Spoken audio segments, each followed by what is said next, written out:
Eu nasci em Fortaleza e em 2009 que eu fiquei nessa situação de ir e vir em Aqui São para São Paulo. Paulo. Mas em 2009 eu morei aqui num flat Tá. com a minha filha e foi mais ou menos ao longo de 15 anos eu fiquei morando em duas capitais, Fortaleza e Olha, Recife. ao longo de 15 anos, Fortaleza e Fortaleza e São São Paulo. Paulo. Olha só, 15 E anos? 15 anos. E eu não conheci absolutamente ninguém. Mas, rapaz, então você nasce em Fortaleza, sua família também em Fortaleza, mas quando se fala do início da sua vida, sempre teve uma presença do catolicismo ou isso já foi se aprofundando depois? Sempre. Minha mãe sempre foi muito católica, fervorosa.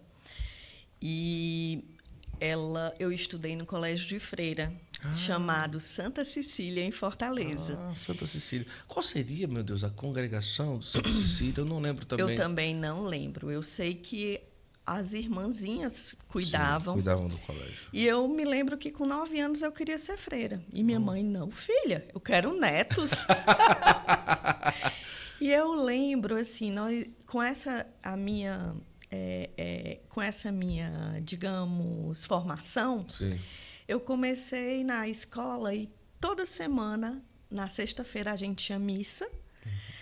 Todos os dias a gente ficava de pé. Eu tenho 55 anos, não tenho vergonha de falar. E a gente ficava de pé e a gente consagrava o nosso dia à Nossa Senhora e rezava o Divino Espírito Santo. Olha que coisa linda. De pé. E aí o professor entrava, a gente sentava, a gente se confessava mensalmente ou a cada 15 dias, se fosse necessário. E uma coisa que às vezes me remete muito, a capela tinha uma Nossa Senhora linda, que era Nossa Senhora de Fátima.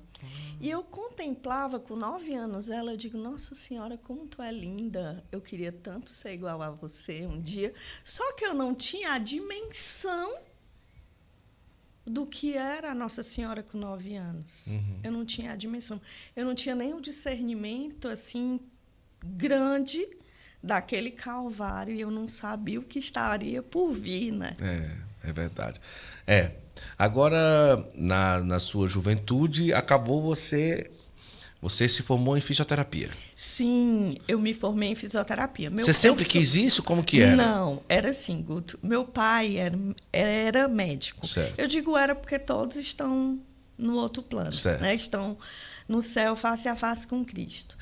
Então, meu pai era médico. Meu pai não era católico.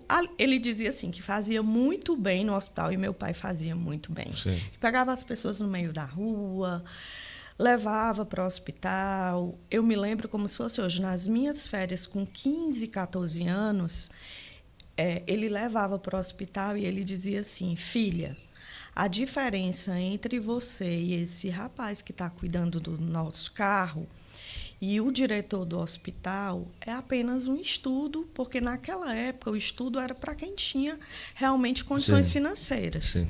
Então, hoje a gente tem condições financeiras, mas eles são iguais a nós. Nunca tratemos ninguém com diferença. Olha que bonito. E aí eu sempre vi isso, né, nele, eu sempre, assim, nossa, eu tinha essa doutrina dentro de casa. Meu pai não frequentava igreja, ele não ia para reuniões escolares, passava muito pouco tempo em casa. Eu adorava a medicina que ele fazia. Porém, por ele ter pouco tempo para a família, muito, né? eu disse, eu não quero ser médica, porque eu quero me dedicar um pouco à minha família. E eu sentia muita ausência dele. A minha mãe, eu posso dizer que ela era mãe. Ela era pai e mãe. Pai e mãe. Quantos irmãos? Eu tenho 2 irmãos. Eu sou mais velha, tenho uma irmã Viviane e o irmão Leôncio. Moram em Fortaleza?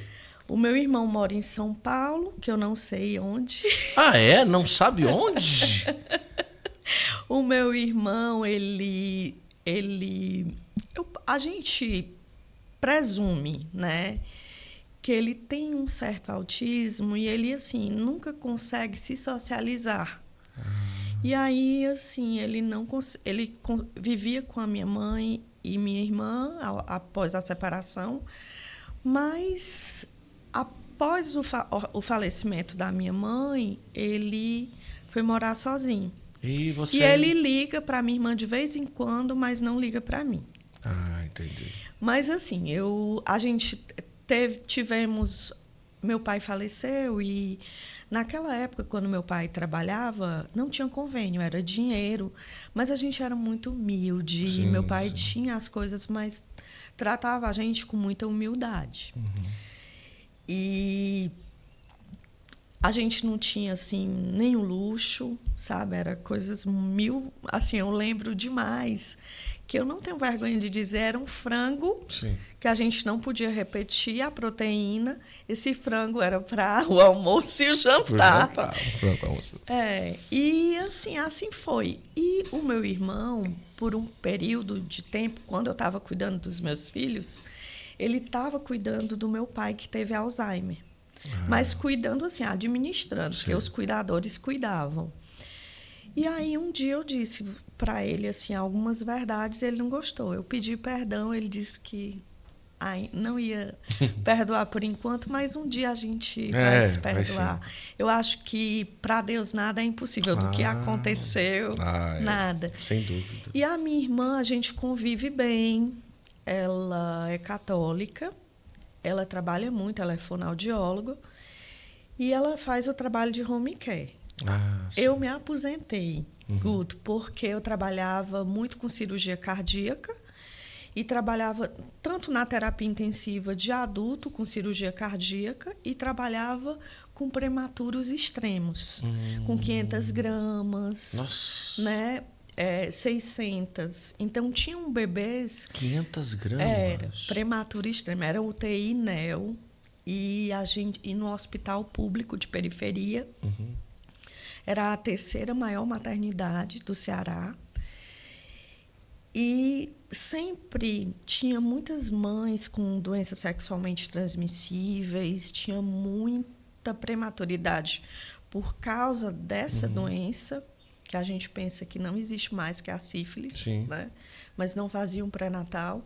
E aí eu acabava, sempre no meu plantão, era muito frequente ter o óbito.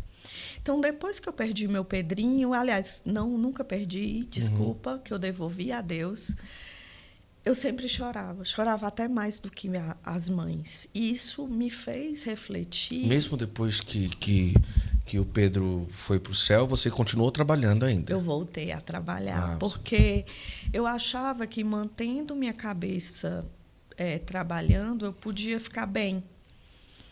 E 2 meses depois que o Pedrinho faleceu, o Cláudio contraiu Covid.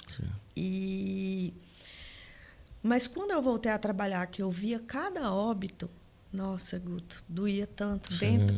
Era como se aquela dor se repetisse, era um gatilho. E eu chorava muito. E eu acho que, profissionalmente, para as minhas colegas de trabalho, aquilo não era bom. A mãe ficava altamente acolhida, mas as minhas colegas começaram a se sentir incomodadas e eu também gostava muito de, quando as crianças estavam assim bem graves, eu colocava a mãezinha para segurar, mesmo elas com a ventilação mecânica, eu comecei a ter um certo olhar diferenciado. Isso me levava a comentários. E aí meu marido ainda estava vivo, dizia assim: amor, peça a sua aposentadoria. É melhor. E aí, assim, eu fiz. Mas demorou para sair. Demorou 1 ano e 3 meses, mais ou menos. E hoje eu vivo da minha aposentadoria, né? E da condição que ele também me deixou. Ele era concursado federal da Universidade Federal do Ceará. Ele era hemodinamicista, fazia cateterismo. Então, assim, eu fiquei numa situação realmente confortável. Eu posso trabalhar e trabalho. Hoje eu trabalho como... se a minha filha tivesse viva, ela ia rir, porque eu ia dizer que eu sou blogueira. Mãe, blogueira tá... blogueira tá ultrapassada. Você é influenciadora digital. Que maravilha!